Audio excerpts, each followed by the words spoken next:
ನಮಸ್ಕಾರ ಸ್ನೇಹಿತರೆ, ಇವತ್ತಿನ ಟಾಪ್ 5 ಕ್ರಿಕೆಟಿಂಗ್ ಅಪ್ಡೇಟ್ಸ್ಗೆ ಸ್ವಾಗತ. ಕ್ರಿಕೆಟ್ನ ಎಲ್ಲ ಅಪ್ಡೇಟ್ಗಳಿಗಾಗಿ ಈ ಚಾನೆಲ್ನ ಸಬ್ಸ್ಕ್ರೈಬ್ ಮಾಡಿ ಹಾಗೂ ವಿಡಿಯೋ ಇಷ್ಟ ಆಗಿದ್ರೆ ಲೈಕ್ ಮಾಡಿ ಸ್ನೇಹಿತರೆ. Update number 1, Bollywood heroine Urvashi Rautela ರವರು ವಿರಾಟ್ ಕೊಹ್ಲಿ ಮತ್ತು MS ಧೋನಿ ನನ್ನ ಫೇವರೆಟ್ ಕ್ರಿಕೆಟರ್ಸ್ ಎಂದು ತಿಳಿಸಿದ್ದಾರೆ. ಅಪ್ಡೇಟ್ ನಂಬರ್ 2, CSK ತಂಡದ ಆಟಗಾರ ಡೆವನ್ ಕಾನ್ವೆ ರವರು ಅತಿ ವೇಗವಾಗಿ IPLನಲ್ಲಿ 1000 ರನ್ ಬಾರಿಸಿದ ಮೂರನೇ ಆಟಗಾರ ಎಂಬ ಹೆಗ್ಗಳಿಕೆಯನ್ನ ಪಡೆದುಕೊಂಡಿದ್ದಾರೆ.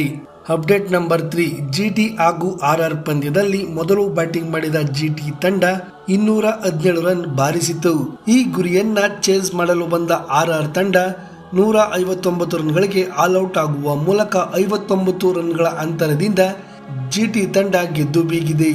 ಅಪ್ಡೇಟ್ ನಂಬರ್ 4, RR ವಿರುದ್ಧದ ಪಂದ್ಯದಲ್ಲಿ ಭರ್ಜರಿಯಾಗಿ ಬ್ಯಾಟ್ ಬೀಸಿದ ಸಾಯಿ ಸುದರ್ಶನ್ ಭರ್ಜರಿ 82 ರನ್ ಗಳಿಸಿ ಪಂದ್ಯ ಶ್ರೇಷ್ಠ ಪ್ರಶಸ್ತಿಯನ್ನ ಬಾಚಿಕೊಂಡಿದ್ದಾರೆ.